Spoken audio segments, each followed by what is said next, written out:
San Lucas 17:25. Vamos a leer varios versículos. Dice la palabra del Señor de la siguiente manera, 17:25. Pero primero es necesario que padezca mucho y sea desechado por esta generación. Como fue en los días de Noé, así también serán los días del Hijo del Hombre. Comían, bebían, se casaban y se daban en casamiento hasta el día en que entró Noé en el arca. Vino el diluvio y lo destruyó a todos. Asimismo, como sucedió en los días de Lot, comían, bebían, plantaban, vendían, edificaban, mas el día en que Lot salió de Sodoma, llovió del cielo fuego y azufre y los destruyó a todos. Así será el día en que el Hijo del Hombre se manifieste. En aquel día, el que esté en la azotea y sus bienes en casa no descienda a tomarlos, y el que en el campo asimismo no vuelva atrás. Leamos todo el versículo 32. Acordaos de la mujer de Lot. Qué bueno es Dios. Bien, amados hermanos, vamos en esta hora de la mañana a compartir bajo el tema Acordaos de la mujer de Lot. Un tema muy cortico, pero es un tema que tiene bastante sustancia. ¿Sí le dijo usted al hermano que tiene al lado acordaos de la mujer de Lot? Bueno, quiero decirle, hermano, que la Biblia está llena de personajes animados e inanimados también. La Biblia tiene una cantidad de figuras literarias. La Biblia está lleno de personajes que aportaron su ejemplo positivo, pero también aportaron su ejemplo negativo. Pero de tantos personajes que tiene la Biblia, el único personaje que claramente nos dice que nos debemos acordar de ese personaje es la mujer de Lot. Usted no va a encontrar que digan acordaos de Moisés, acordaos de Elías, acordaos de Simón, acordaos de Pedro, acordaos de Pablo, acordaos de Sara, acordaos. Mire, amado hermano, aquí se nos iría toda la tarde hablando de personajes buenos, excelentes.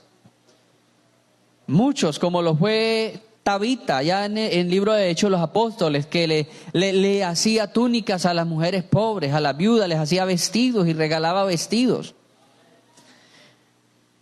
Pero nos habla de una mujer de la cual no se tiene registro del nombre, porque muchos nombres de la Biblia, muchos nombres reales, originales, se perdieron porque no había escritura. Cuando la Biblia empezó, cuando la historia del pueblo de Dios comenzó, no había escritura todavía. Hay muchos nombres que tenemos en la Biblia, son nombres que se los colocó el copista o el escritor, o el hagiógrafo, como le llama teológicamente, el hagiógrafo, que es el escritor sagrado. Muchos nombres fueron colocados porque no aparecían ya porque la tradición era oral. Los padres le contaban a los hijos así a los hijos, y todo era verbal, era la tradición oral, todo se transmitía de forma oral. Y en esa transmisión oral de muchos siglos tras siglo, muchos nombres se fueron perdiendo. Y vamos a encontrar que en la Biblia hay muchos nombres que están ahí, pero que realmente no son los originales de los personajes que fueron. Por ejemplo, Ruth, el nombre Ruth no aparece en el original hebreo. Solamente aparece que una mujer moabita, que era la nuera de Noemí, hizo todas aquellas hazañas de cambiar su cultura, la nación, su religión, por seguir a una mujer que era la suegra. La palabra Ruth significa amiga. Eso significa el nombre Ruth. Entonces el hagiógrafo, el escritor sagrado, le colocó ese nombre Ruth porque miraba la cualidad personal de ella. Esta muchacha fue muy amiga de la suegra, no tiene nombre porque la tradición no conservó el nombre, pero vamos a buscarle un nombre que se le adapte a lo que ella hizo. Y entonces le colocaron el nombre Ruth.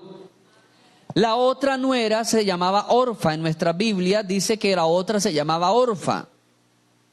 La palabra Orfa en el hebreo significa la que da la espalda. También fue un nombre que le adjudicó el escritor sagrado. Entonces, a cada una de ellas le colocó el nombre que pertenecía a la actitud que tomaron en ese momento. La cualidad. A Orfa, porque Orfa dijo, listo, si se van a ir ustedes, váyanse, pero yo me voy para mi pueblo, para mi cultura, para mi religión, para mi familia. Me vuelvo a mis dioses, me vuelvo a mi cultura. Y ella le dio la espalda al propósito de Dios. Ruth fue amiga, entonces le pusieron Ruth. No sé si me hago entender aquí en esta parte, hermano. ¿Estoy siendo claro? Bueno, acuérdese, hermano, que hay 3 cosas que no puede olvidarse usted de llevar a la casa de Dios. Biblia, papel y lápiz. Pero úselos porque los traen, algunos lo traen pero no escriben. Algunos lo traen y no lo usan. Escriba todo eso, hermano, porque esos datos son maravillosos, que el pueblo de Dios lo tenga ahí fresco. Hay otro hombre muy conocido en la Biblia que tiene un caso así. Se llama Job. El nombre de Job no es un nombre de varón, no es un nombre de humano. Job es un nombre de una cualidad. Job, la palabra Job significa perfecto, perfección. Entonces a este hombre se le puso así Lot porque significa perfección. Y por eso el capítulo 1 inicia diciendo, hubo en tierra de Uz un hombre temeroso, perfecto, apartado del mal. Entonces, el nombre original de ese varón no se conoce.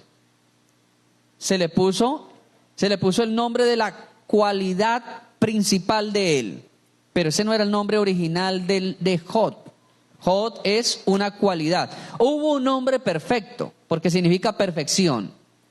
¿Soy claro, hermanos? La mujer de Lot no se le conoce el nombre ni siquiera por alguna cualidad. No se le conoce el nombre. Repito que hay muchos personajes, pero de ninguno se nos dice, acuérdense de él. Ahora vamos a mirar por qué causa Dios quiere que nos acordemos de ella. ¿Por qué Jesús nos dice que nos debemos acordar de ella? ¿Por qué el Señor nos manda acordarnos de un acontecimiento del Antiguo Testamento? Hermanos, Pablo dice en el capítulo 10 de su primera carta a los Corintios que las cosas que pasaron en el Antiguo Testamento sucedieron para darnos ejemplo a nosotros los que habíamos de venir, de manera que no cayéramos en los errores de la historia. Los historiadores dicen que el que no conoce la historia estará siempre presto a caer en los errores de ella. Si los estrategas militares estudiaran la historia, no caerían en tantos errores de hoy día. Si Adolfo Hitler en la Segunda Guerra Mundial hubiese estudiado la historia de Napoleón Bonaparte, no hubiese caído en el mismo error que cayeron ellos en la Segunda Guerra Mundial. Avanzar contra Rusia cuando ya faltaba unos poquitos días para el invierno. Eso hizo Napoleón Bonaparte y ahí fue el fracaso de Napoleón. Y muchos años después, Adolfo Hitler cayó exactamente en el mismo error. Los rusos están acostumbrados al hielo, a andar en unas temperaturas de 30 grados bajo cero. Los alemanes y los franceses no.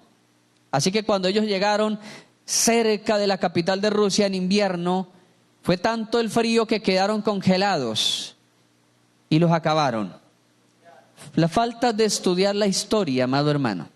Cuando no estudiamos la historia del Antiguo Testamento, estaremos cayendo siempre en los mismos errores. Por eso Jesús nos dice, nos manda, estudien la historia, estudien el Antiguo Testamento. Pablo dice que las cosas que pasaron en el Antiguo Testamento es para que no pequemos como ellos pecaron, para que no seamos idólatras como ellos lo fueron, para que no codiciemos como ellos codiciaron. Entonces por eso Dios permite allí el Antiguo Testamento y por eso no podemos caer en el vacío de decir que el Antiguo Testamento no se debe predicar o que el Antiguo Testamento no tiene validez. Por supuesto que el Antiguo Testamento tiene validez. Yo les decía a ustedes que, o no lo digo yo, lo dice la Biblia, yo solamente les recordaba a ustedes que la carta a los hebreos dice que el Antiguo Testamento era sombra de lo que había de venir. Sombra.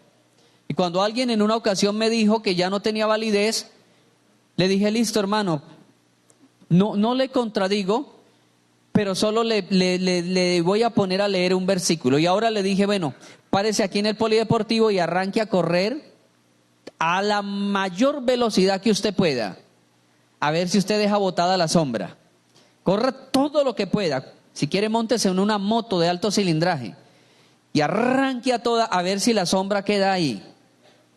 La Biblia dice que el Antiguo Testamento es sombra de lo que había de venir. El Nuevo Testamento, por donde vaya el Nuevo Testamento va arrastrando la sombra.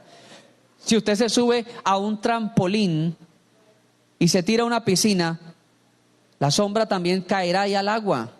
Si usted va en una moto, si va en un avión, su sombra va ahí porque es parte del proceso de iluminación que da la luz.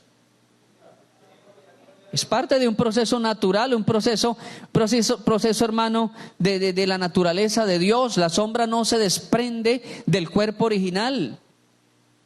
¿Cuánto alabamos a Cristo, hermano?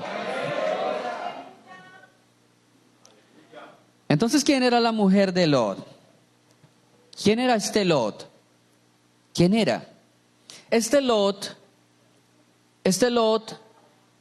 porque ella llegó a ser importante por el marido. Ella en sí no era la importante, era el marido de ella. Por eso dice el nombre del marido, Lot. Lot era sobrino de un hombre, del hombre más importante que ha llegado, digámoslo así, en la fe a pisar este planeta Tierra, Abraham. Y Abraham recibió un llamado poderoso de Dios, y ese llamado fue a rescatar la fe de los adoradores de Dios.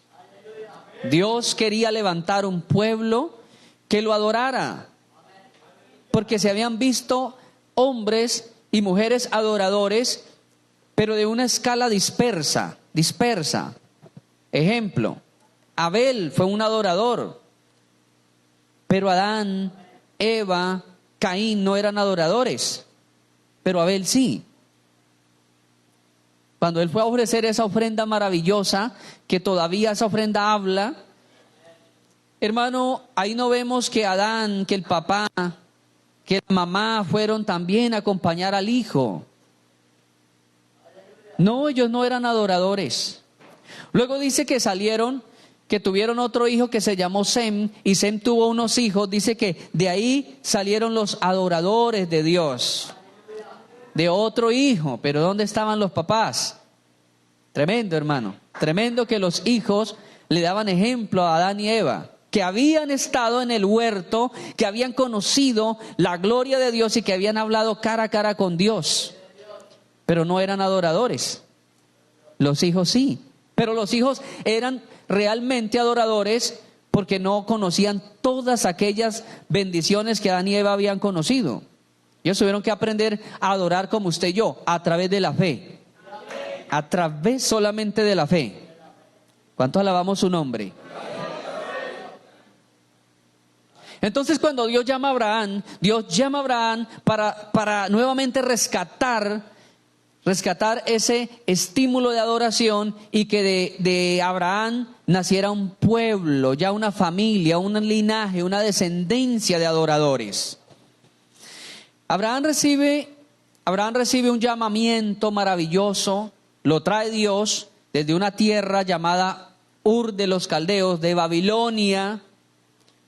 Lo arranca precisamente del foco de la idolatría mundial, porque fue en Babilonia donde salió la adoración al hombre, al cuerpo, a las imágenes, a lo terrenal y también hasta el conocimiento de la mente humana, porque allá en Babilonia fue donde empezó a gestarse muchos libros y muchas teorías matemáticas.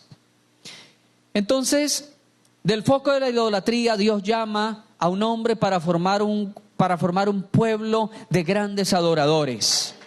Y usted y yo somos semilla de ese hombre llamado Abraham. Somos fruto. Mire cómo la Biblia, hermano, cómo las promesas de Dios tienen un cumplimiento totalmente fiel y arraigado. Porque Dios le dijo, tu descendencia será conocida en toda la tierra. Y eso hoy día estamos siendo nosotros bendecidos de esa descendencia. Tu descendencia será conocida en toda la tierra. No hay un país del mundo donde no hayan cristianos. No hay un país del mundo donde no haya quien invoque al Dios de Abraham. En todas las partes del mundo hay personas que invocan al Dios de Abraham. Al Dios que usted y yo servimos, al Dios de la Biblia, al que envió a su Hijo a morir por nosotros. Este Abraham, dice la Biblia que había adoptado a un niño. Él había adoptado a un niño que había quedado huérfano de papá. El niño se llamaba Lot. ¿Por qué Abraham había adoptado a ese niño? Porque el papá del niño era hermano de él, se llamaba Harán. Y Harán murió y quedó el niño huérfano. Y entonces dice la Biblia que Abraham lo prohijo, o sea, lo adoptó.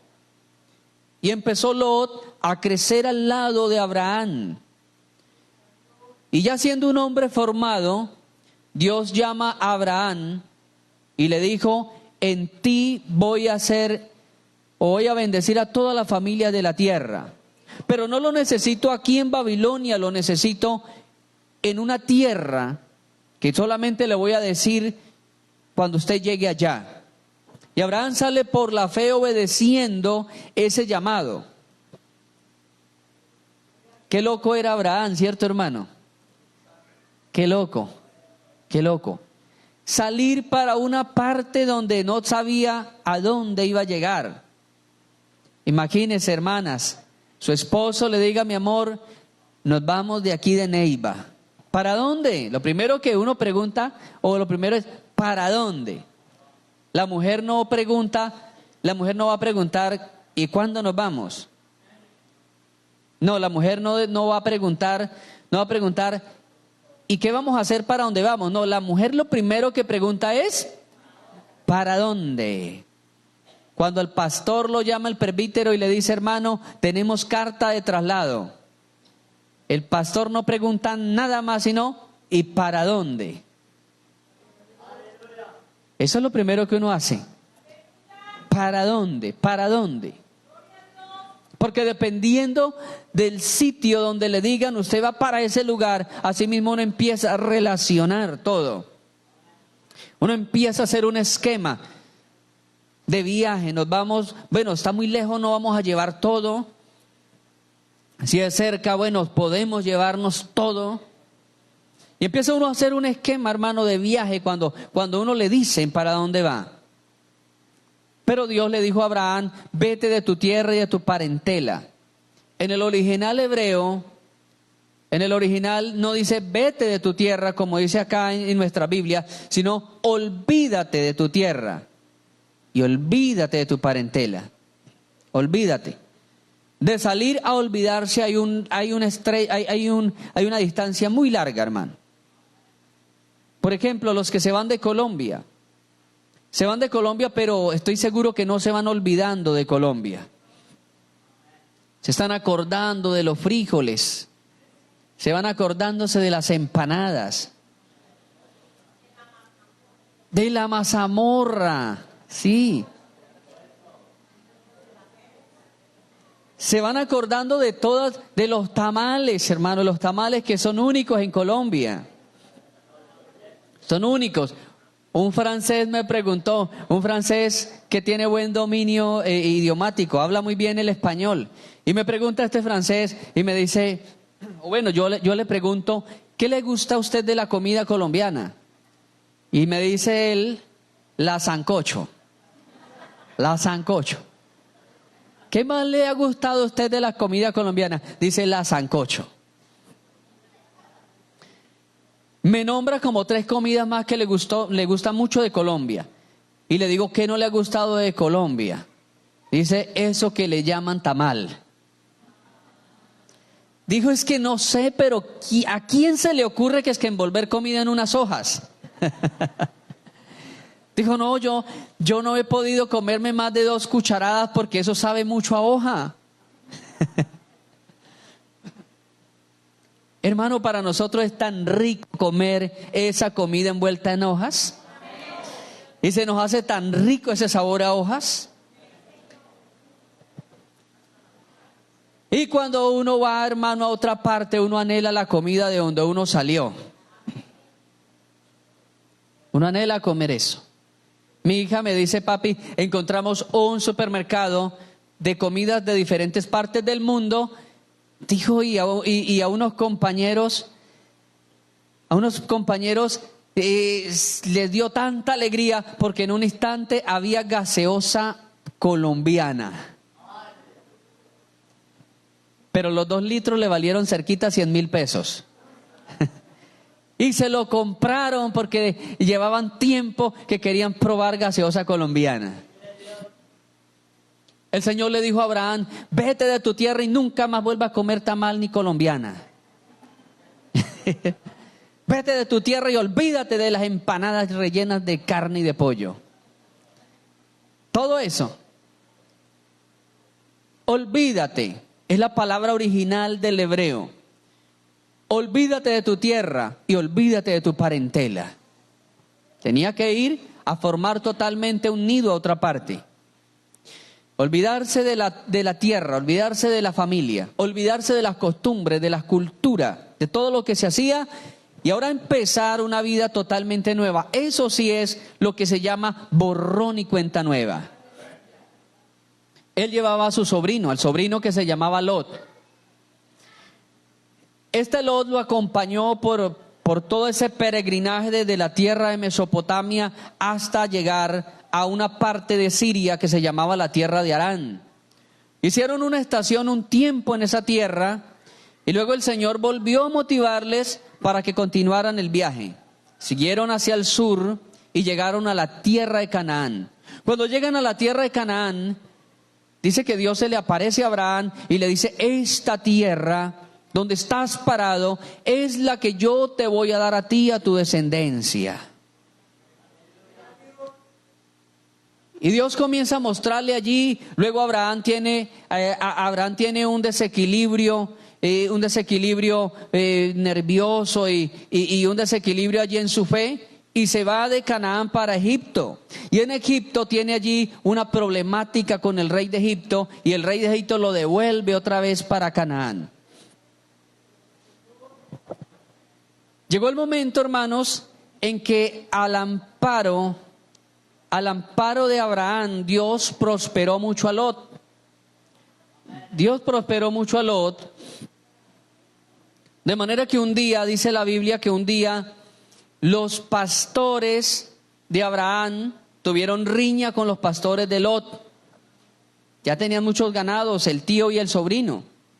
Tuvieron una riña, de lo cual Abraham dijo: esto no conviene. Pelear entre parientes no conviene. Y entonces Abraham hizo algo que no era el orden en que debió haberse hecho. El orden, o lo que Abraham hizo, fue proponerle la separación al sobrino de forma muy pacífica, de forma amistosa, pero Abraham lo hizo de forma irregular, ya que el que tenía que haber escogido primero era el jefe. Abraham debió haberle dicho a Lot: yo me voy por aquí y tú vete por allá.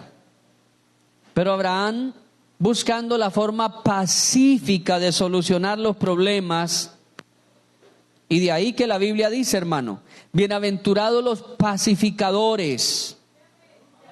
Bienaventurados los pacificadores, porque serán llamados hijos de Dios. Mire, Abraham debió haber escogido él: yo me voy por aquí, usted me hace el favor y se va por allá. Pero Abraham, de una forma pacífica, lo pone a escoger a él: escoge tú. Porque Abraham sabía que la tierra estaba muy polarizada. A una parte era extremadamente buena, fértil, y a la otra parte era extremadamente estéril. Así hay regiones del mundo, hermano.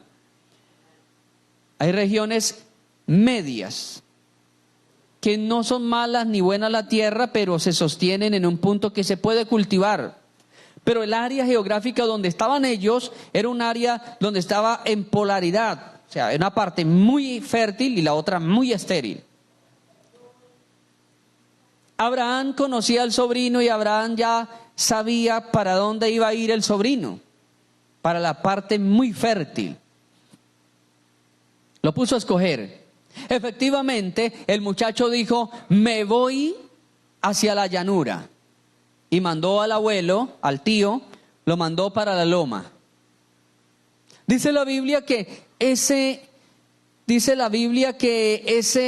esa llanura era una llanura que parecía como el huerto del Edén. Abundancia de agua, tierra fértil, pastos abundantes, crecimiento enorme de las plantas. Y es allí donde la Biblia dice que Lot y Abraham se separan. Pero algo que había en la llanura era unas ciudades que hasta el día de hoy son símbolo de maldición y de perversión. Habían dos ciudades llamadas Sodoma y Gomorra. Y este Lot dice la Biblia que comenzó a colocar tiendas, o sea, a hacer carpas y a hacer casas y casas, y se fue extendiendo hacia el lado de Sodoma. Se hizo hacia el lado de Sodoma. Luego la Biblia dice que Dios un día, mientras Abraham estaba allí en un devocional, Dios le dijo que había ocurrido una guerra. Y en esa guerra había sido llevado cautivo Lot. Y averigua a Abraham y alguien le dice: sí, allá hubo una guerra. 5 reyes se levantaron contra 4 y perdieron los reyes de Sodoma y Gomorra. Y a Lot se lo llevaron también preso. Hermanos, y la Biblia dice que Abraham armó a los siervos que tenía en casa, 318, y él a la cabeza. Alcanzaron a esos reyes. Milagrosamente Dios les dio la victoria porque eran muy pocos, 318 más los trabajadores de algunos hacendados que habían por ahí, amigos de Abraham. Lograron libertar a toda la gente, rescataron el botín y libertaron a Lot. Eso era una señal para que Lot dijera: no me conviene estar ahí. Eso era una señal. Él debió haber prendido luces y haber dicho: como que no es buena idea estar al lado de esa gente. Recién llegados y ya me llevaron preso, me tuvieron secuestrado. Era algo para que hubiera reflexionado y hubiese dicho: no, me voy contigo otra vez porque contigo me va bien. Pero Lot Fue rescatado y volvió otra vez a Sodoma. Volvió otra vez ahí. El nombre Lot tiene un significado y ese significado es cobertura. Una cubierta, una cobertura. Pero en este caso la cobertura de ese hombre tenía fisuras, tenía huecos. Y esos huecos era la falta de la fe. Él no tenía la fe de Abraham, de que en cualquier desierto Dios le iba a prosperar.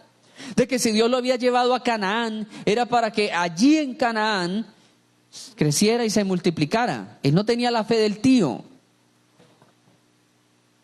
Se devolvió para Sodoma. Sodoma, hermanos, ha sido hasta el día de hoy y en la historia de la Biblia el símbolo del desorden humano. Símbolo del desorden humano. Cuando Jesús está hablando en Lucas, cuando Jesús habla en Lucas, no sé si se dio cuenta que comparó, puso de comparación a dos generaciones. Una fue ¿cuál? La generación de Noé y la otra la generación de Lot. Pasaron dos cosas parecidas en estas dos generaciones. Hay algo particular. Una es que en el tiempo de Noé llovió agua y en el tiempo de Lot llovió fuego. Es algo que conecta las historias. En una fue un diluvio de agua y en otra un diluvio de candela. Porque Dios había prometido, en el tiempo de Noé, prometió que no volvería a destruir la tierra con agua. Pero no prometió que fuera a destruirla con fuego. Diluvio de agua, diluvio de fuego. Tan fuerte, tan caliente fue ese fuego que cayó sobre esas ciudades que los vestigios, que las ruinas que han encontrado hoy día de Sodoma y Gomorra, algo asombroso, hermanos, es que las piedras están hechos cenizas. Las piedras están hechos cenizas. Ni siquiera líquida. Porque todo el magma que botan los volcanes, esa colada roja, esa lava, es piedra líquida. Pero en ese caso ni siquiera las piedras se volvieron líquidas, ni siquiera se derritieron, sino que quedaron hechas cenizas. En pocas palabras, lo que le cayó a Sodoma, Gomorra y a las ciudades de la llanura, lo que le cayó fue un pedazo de infierno. Una lluvia del infierno, literalmente lluvia del propio infierno. Les cayó allí. ¿Por qué les cayó ese juicio tan terrible a esas ciudades? Por el pecado. ¿Y cuál era el pecado de ellos? A ver, ¿quién me dice cuál era el pecado? Porque Lot directamente estaba en Sodoma. ¿Cuántos están de acuerdo que fue la perversión sexual? Me dijo un hermano, con usted ya le da uno hasta miedo, hermano, a hablar.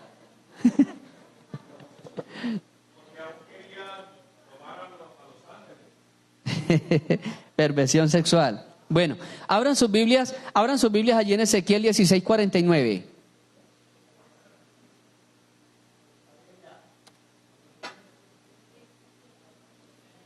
Ezequiel 16:49.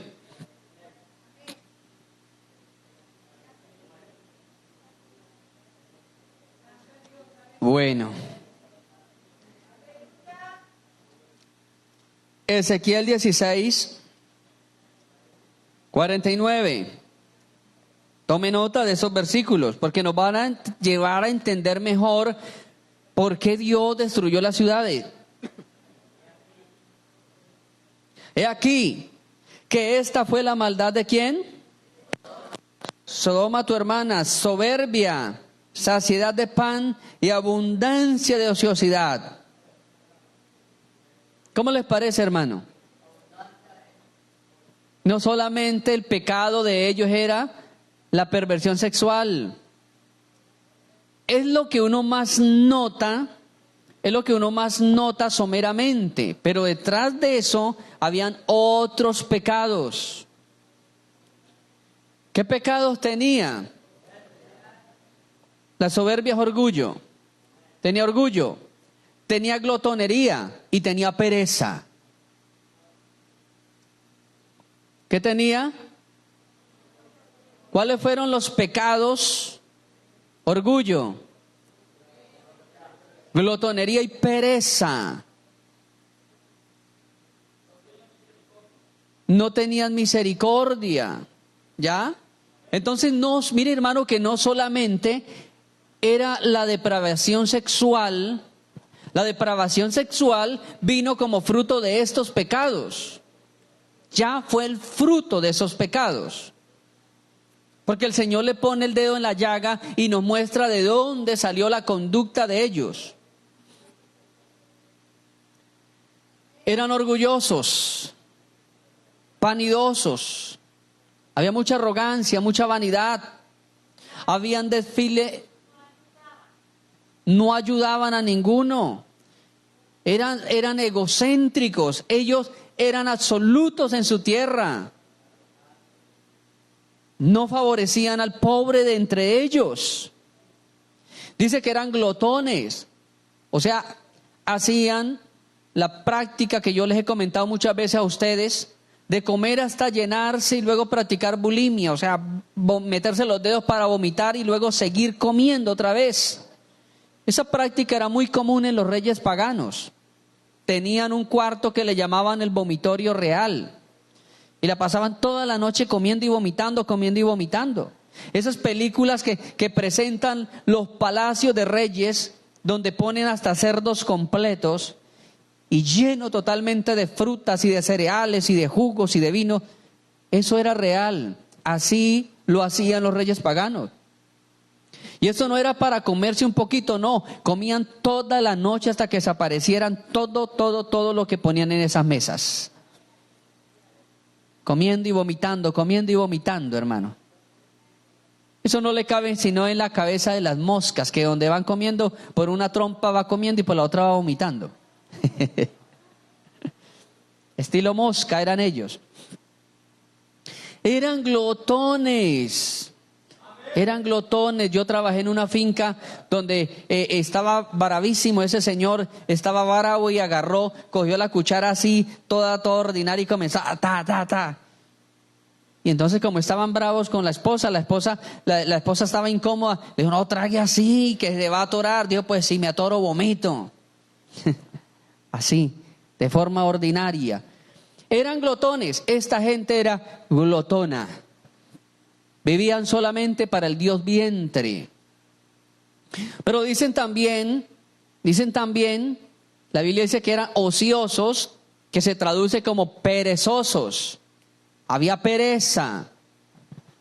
Yo creo que estos se leyeron el ensayo del yerno de Marx. El yerno de Marx escribió un ensayo muy popular que se llama El derecho a la pereza. El derecho a la pereza. Dicen los antiguos, los abuelos, que la pereza es la mama de todos los males. La pereza es la mama de todos los males. Entonces, estas personas de Sodoma, lo que usted mira reflejado en Génesis, era solamente el fruto de estos pecados. Era el fruto.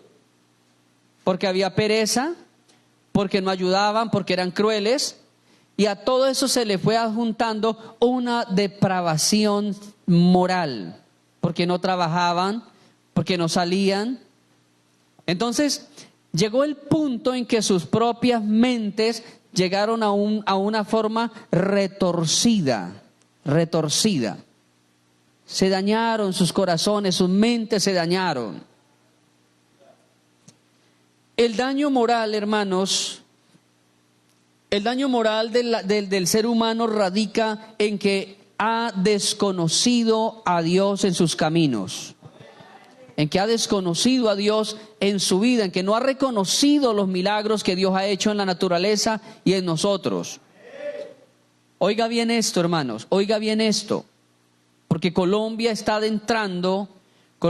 está entrando con este nuevo gobierno, está adentrando ya en plataformas de diversidad de género. Y entonces ya hay planteamientos. Por eso es muy bueno esto, hermano. Es muy bueno, hermoso. La operación Timoteo, para que los padres cerquen a sus hijos, a sus niños, a sus nietos, a sus sobrinos, y los enseñen desde niños, no solamente a ser hijos de Dios, sino a que tengan su definición sexual como Dios nos ha hecho a nosotros. Porque en las cartillas que se están elaborando de diversidad de género, plantean que un niño debe darle un beso a una niña y luego darle un beso a otro niño y decidir con cuál de los dos se sintió más rico. ¿Sí? Se plantea que un niño deberá ponerse el uniforme de varón y luego ponerse una jardinera de niño, mirarse al espejo y decidir con cuál de los dos se siente más cómodo. Sí, un lenguaje inclusivo, que ya no se dice juez o jueza, sino juezi. Sí. Son lenguajes inclusivos. Cuando dicen todos y todas. No, es todo, es parejo. Cuando usted hable, no diga saludo a todos y todas, porque ese es un lenguaje de diversidad de género. Usted debe decir los saludo a todos. Todos los que están aquí, no todos y todas. Porque los países donde han aceptado la diversidad de género, hasta en lo inanimado. Vamos a inaugurar una biblioteca donde hay muchos libros y libras. Sí, eso ha pasado, hermano, ha pasado. Uno de los antropólogos más antiguos de España, oiga esto, los antropólogos son los que estudian todo el desarrollo de las civilizaciones. Estudian todo el comportamiento del ser humano. Antropólogos son los que hacen eso. Y uno de los antropólogos más antiguos de España, este hombre confiesa ser ateo. Oiga esto, no es manipulación evangélica. Este hombre confiesa que él es ateo, no cree en ningún Dios. No es manipulación evangélica lo que yo le voy a decir. Pero él dice, yo como antropólogo, que me considero ateo, yo como antropólogo he estado en levantamiento de muchísimos cuerpos. Hemos encontrado momias de más de 3.000 años de antigüedad. Hemos encontrado esqueletos de muchos años en muchos lugares, en hielo, cerca a volcanes, en lodo. En muchas partes hemos encontrado esqueletos. Dijo él, y por mi experiencia como antropólogo, por mi experiencia, desde que yo miro el esqueleto, la estructura ósea, de inmediato digo, era un hombre o era una mujer. Pero nunca he encontrado un esqueleto que diga, era mitad mujer y mitad hombre. Nunca he encontrado un esqueleto que me deje en duda si es que era hombre y se vestía como mujer, o al contrario. No lo he encontrado. Dijo, y ninguno de los que trabajan en la rama de la antropología han llegado a comprobar que se han encontrado un esqueleto mixto, con una parte de hombre y otra parte de mujer. Dijo él, el que es varón desde nacimiento es varón y la que es dama desde nacimiento es dama. No hay un tercer sexo, mi amado hermano. Doloroso para muchas personas aceptarlo. Y a muchos les ha costado la libertad, porque aquí en Colombia hace algunos años había un pastor que estaba condenado a 5 años por predicar sobre el homosexualismo. Alguien de pronto que tenía un familiar que tenía esa tendencia, lo grabó, lo llevó y de inmediato le imputaron una condena a este pastor en Barranquilla. ¿Cómo les parece, hermano? Así está la generación, pero no nos asusta eso, porque Jesús dijo que la generación final será como la de Sodoma y la de Gomorra. Que había mucha depravación, que cuando llegaron los ángeles a avisarle a Lot, porque Dios le dijo a Abraham, voy a destruir a Sodoma y Gomorra. Abraham hace una oración y le dice, Señor, ¿y qué tal que hayan 50 ya justos? El Señor dijo, no las destruyo. Fue reduciendo el círculo porque se bajó a 40, se bajó a 30, a 20, a 10, a 5. Y la misericordia de Dios le respondía, si hubiera esa gente no la destruiría. Cuán grande es el amor de Dios, amado hermano. ¿Sabe, amado hermano? ¿Sabe que hay gente que habla boconadas en este mundo?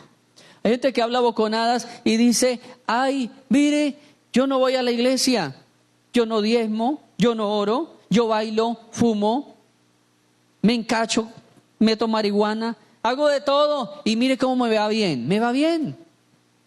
Me va bien, tengo mi negocio, tengo mi trabajo, no me pasa nada. Pero puede ser por la oración de su abuelita, la oración de su mamá que está por allá clamando y orando.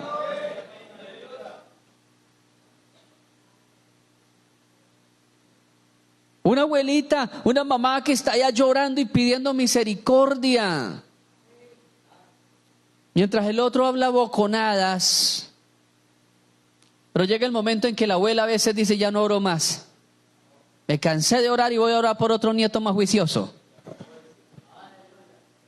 Y viene el garrotazo, hermano. ¿Sí? Queda desprotegido. Mire, hay personas, hermano, que van bien. No buscan de Dios y van bien porque hay una mamá, pero esa mamá muere y le viene la ruina a los hijos. Porque había una cobertura, había una protección por la oración de ese justo.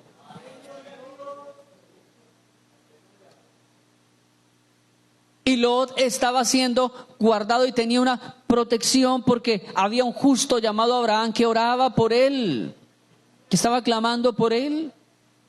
Pero finalmente la Biblia dice que no había nada bueno, lo mejorcito que había ya era Lot. Y entonces Dios dice, es mejor sacar a Lot. Y envía a unos ángeles que tomaron figura humana y los ángeles fueron a decirle a Lot, váyase porque esto va a ser destruido. Váyase porque esto va a ser incinerado.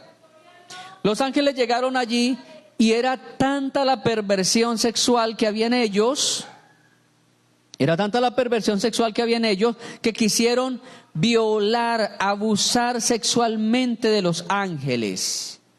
Aunque en su Biblia no va a decir claramente. En la Biblia utiliza un eufemismo que es una figura literaria para decir una verdad usando otras palabras. Dice para que los conozcamos. Y la palabra conocer es intimidad sexual. Para que nosotros, sáquenlo para que tengamos intimidad sexual. Es decir, ya se habían hastiado de tener intimidad entre ellos. Llegar un visitante era llegar carne fresca. Mire qué corrupción tan terrible había allí. Dice la Biblia que los ángeles le colocaron una ceguera a esos hombres. Le cayó una ceguera, quedaron ciegos y dice que aún así era tanta la maldad que ni siquiera se arrepintieron o clamaron a Dios, sino que todos quedaron ciegos y dice que aún así buscaban la puerta para abrirla. El pecado enceguece, amado hermano. El pecado realmente enceguece. Y entonces, cuando los ángeles los despertaron a la mañana, le dijeron, bueno, es hora de irse. Van a salir y van a ir al monte, van a subir al monte. El monte nos habla de la oración, el monte nos habla de las alturas espirituales, el monte nos habla de un nivel espiritual alto, de un nivel de pensamiento alto. Vayan al monte. Y en el monte era donde estaba Abraham también. Abraham se había ido para las alturas. Lo llano, lo plano es sinónimo de lo fácil. Es sinónimo de hermano, de esa vida fácil y barata que resulta siendo cara. Cara, la vida barata sale cara. La palabra de Dios dice que los ángeles le dijeron solo una advertencia. La advertencia fue: no miren atrás. Pase lo que pase, no miren atrás. Escuchen lo que escuchen, no van a mirar atrás. Y salieron a la hora que los ángeles los tomaron. Dice que le tomaron de la mano. O sea, como que de cierta forma creían, pero de cierta forma no. Lo tomaron de la mano. Que salga, mijo, que corra. Hermanos, la mayoría de las personas que mueren en catástrofes mueren porque comienzan a sacar el colchón que les valió $1,000,000. Sí. La nevera, no, es que la nevera está recién comprada. El televisor.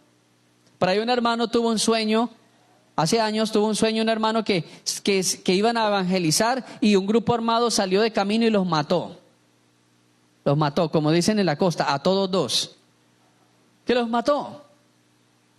Y entonces él veía en el sueño que se desprendían las almas, que los cuerpos quedaban allí botados, las almas se desprendían y de pronto subían hasta cierto metraje, hasta cierta altura, y de pronto desaparecían y aparecían en la puerta del cielo.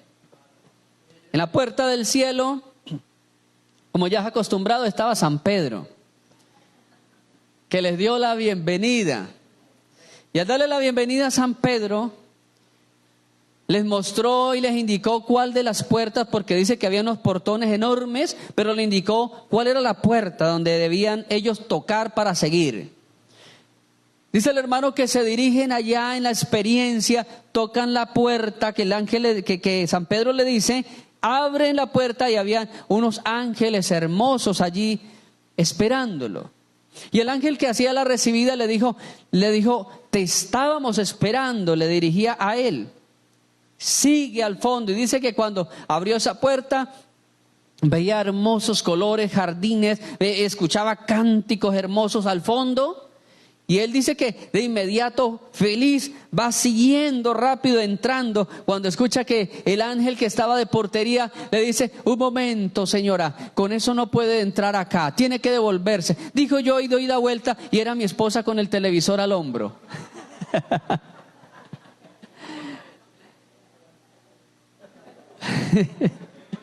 La esposa entró al cielo con el televisor. Wow, no le vaya a pasar lo mismo.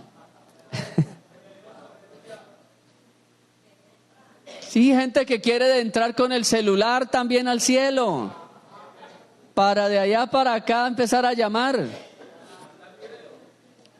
mandar videos, fotos para el Face desde el cielo. Y a Lot le pasó eso, los ángeles advirtiéndole de la catástrofe, pero les tocó cogerlo de la mano y sacarlo prácticamente de rastra. Salgan. Cuando van huyendo y ya van a una parte alta, la Biblia dice que Dios empezó a desgaranar ese terrible juicio. Y como es de lógico, empiezan los gritos, empieza los alaridos de toda esa gente, el sonido de aquellas bolas de fuego que estaba cayendo. La candela en una conflagración tiene su ruido también, la candela emite también un ruido. Cuando yo era niño yo me creía todas las cosas que mi papá me decía. Mi papá me llevaba a los potreros, que a veces tumbábamos los rastrojos y entonces el sol marchitaba esa hierba y se quedaba seco, y mi papá le prendía fuego y empezaba a sonar y había vegetación. Hay vegetación que cuando se quema da algunos pequeños estallidos, algunos palitos, algunas chamisas. No sé si usted ha estado cerca, que empieza, decimos nosotros coloquialmente, traquea, tac, tac.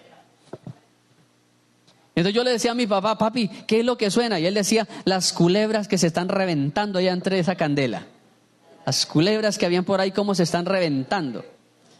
Y yo siempre como niño esperaba que se quemara todo y me iba a buscar a ver dónde quedaba el esqueleto de las culebras que se habían reventado. Empezó a sonar, hermano, el fuego, los gritos, los alaridos de la gente. Pero eso no fue lo que hizo dar la vuelta a la mujer de Lot. No fue la misericordia por los que se estaban quemando. No fue el dolor, Dios mío, de mi amiga, la que me ayudaba ya. Ella pensó en lo secular, en lo material. Se acordó, hermano, de aquel juego de sábanas que había comprado que le había valido tanto. O sea, que se empieza a acordar de todo y la Biblia dice que ella da la vuelta para mirar qué había pasado. Y es allí donde dice la Biblia que la mujer quedó convertida en una estatua de sal. Hasta el día de hoy, dice la Biblia, quedó convertida en una estatua de sal. Los que conocen aquel paisaje del Mar Muerto, en un risco hay un picacho de piedra, hay una protuberancia alta de piedra con una silueta, una ligera silueta de persona. Y a esa protuberancia, esa roca, esa figura le llaman la mujer de Lot. Quedó el recuerdo hasta el día de hoy, así le llaman. Usted puede buscarlo allí en Google, qué es lo que aparece, y es una piedra muy delgada y sí tiene forma de persona, se llama así, la mujer de Lot. Se cumple lo que la Biblia dice hasta el día de hoy. Hasta el día de hoy. Hermanos, ellos hacían cosas seculares, porque hacían cosas muy malas, pero Jesús no habla de lo malo que estaban haciendo ellos. Nótese que Jesús habló de cosas que son normales para usted y para mí. Porque mire, volvamos allí a Lucas.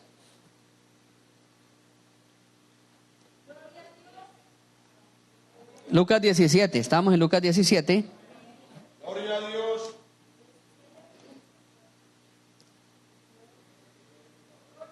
Dice en el versículo 26, oiga esto que estaban haciendo. Jesús no los advirtió de las cosas más malas, porque de las cosas malas usted se guarda. ¿Qué dice?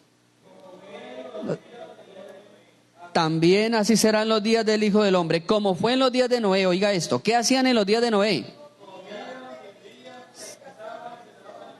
Amén, dejamos hasta ahí. Cosas normales. Jesús no les dijo de las cosas malas de lo que estaban haciendo en los días de Noé. Le advirtió de las cosas normales. Comían y bebían. Comer y beber es el tercer instinto del hombre. Comer y beber, el instinto alimenticio es el tercero más fuerte de nosotros. ¿Es malo comer y beber? No, es rico, es bueno. Comer y beber es un don. Oiga esto, Eclesiastés dice, el don de Dios, el hombre que tiene y puede comer de ello. Un don de Dios. Algunos lo tienen más desarrollado que otros. Pero Eclesiastés dice que es un don, es algo normal de nuestra biología humana, comer y beber. Luego dice que se casaban y se daban en casamiento. Casarse también es algo normal y muy positivo, porque de ahí viene la prolongación humana. Ahora, ¿cuál fue el pecado de ellos en estas cosas que son esenciales para nosotros? ¿Cuál fue el pecado? Que descuidaron a Dios y a Dios no lo tenían en cuenta mientras hacían esto. Por eso, mire, amado hermano, hay gente, no me gusta que alguien salga con ese chiste cuando va a comer, tú que lo bendices y yo que me lo como. Porque, hermano, es una parte muy espiritual, dar gracias a Dios mientras usted come. Es muy, muy especial. Es un momento que uno no lo debe profanar. Otros le roban la carne, le esconden la presa mientras está orando el otro hermano. Saben, hermanos, que todos los hebreos dan gracias antes de comer y después de que comen le vuelven a dar gracias a Dios. Es un momento solemne que uno no debería profanarlo con alguna recocha en ese momento. Entonces, ¿dónde estuvo el pecado de ellos que Jesús nombró esas cosas que son normales? No tener a Dios en cuenta en ese momento. Ahora, mire lo que dice de Sodoma. De Sodoma dice: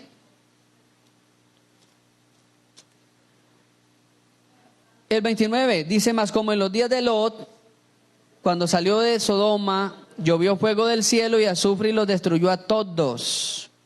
Bueno, dicen también que en los días de Noé estaban, ¿qué? Dice que estaban, así mismo sucedió en los días de Lot. Es el 28, sí. Así mismo como sucedió en los días de Lot. ¿Qué estaban haciendo en los días de Lot? Comían y bebían. Lo mismo que Noé, ¿cierto? Pero había otra cosa. Compraban, vendían, plantaban y edificaban. ¿Era algo malo? No. Dice que comían y bebían. Ya hablamos que eso es parte de la biología humana. Dice que compraban, es decir, sostenían una economía. Luego dice, vendían, parte del comercio. Compro y vendo. Me interactúo con la gente. Pero dice que plantaban, o sea que también sembraban, era gente de cultivo. Y luego dice que hacían ¿qué? Edificaban. O sea, contribuían al desarrollo urbanístico. No era malo. ¿Dónde estuvo lo malo? Que descuidaron a Dios mientras hacían esto. Empezaron a olvidar a Dios poco a poco, y estos programas que no eran malos empezaron a tomar un lugar más alto que Dios. Fueron descuidándose. El tiempo que era para Dios lo redujeron. Ahora era más tiempo para plantar. Ahora era más tiempo para edificar. Ahora era más tiempo para ministrar lo que estaban poniendo que para el mismo Dios. Mi amado hermano, tengamos cuidado porque podemos caer en los errores de ellos. Jesús dijo, así será la generación postrera, gente que se va a ocupar tanto en lo secular que terminará olvidándose de Dios. Gente que se va a olvidar de Dios porque su prioridad no es Dios, sino su prioridad es el lucro, su prioridad es el confort, su prioridad es amontonar y amontonar cosas. Jesús no dijo, la generación final van a ser homosexuales como ellos. La generación final van a ser de malos. No. Mírese que es algo que nosotros a veces no hemos razonado. Y es que Jesús nos dijo que la generación final serían igual de malos. No.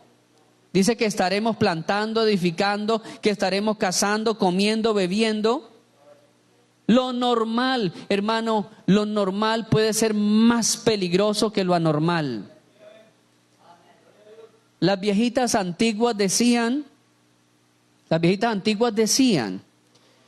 cuídame Dios de las aguas mansas porque de las turbulentas me cuido yo. ¿Sí lo han escuchado? Y eso que parece inofensivo es lo que a veces nos hunde más a nosotros. Estas cosas eran cosas que usted y yo las hacemos también. Comemos, bebemos, plantamos, edificamos. Pero el Señor nos advierte que nos cuidemos porque esto terminará destruyéndonos si no ponemos la prioridad en Dios. ¿Cuántos le damos la gloria a Dios? Y el día en que Dios nos diga a nosotros, corre, vamos a decir o hacer lo de la mujer de Lot. Señor, pero es que el televisor. Vamos para el ayuno, hermano, vamos a clamar a Dios por Colombia. Hermano, pero es que la nevera la tengo llena de carne, de tamales. Allá tengo frijoles, allá. Pero ¿quién dijo que uno ayuna porque no tiene que comer? Por favor, hermano, uno no ayuna porque no tenga nada en la nevera, no tenga nada. No. Antes es más valorado cuando tenemos lo suficiente y nos despojamos de eso por darle un tiempo a Dios. ¿Cuánto levantamos nuestras manos y le adoramos?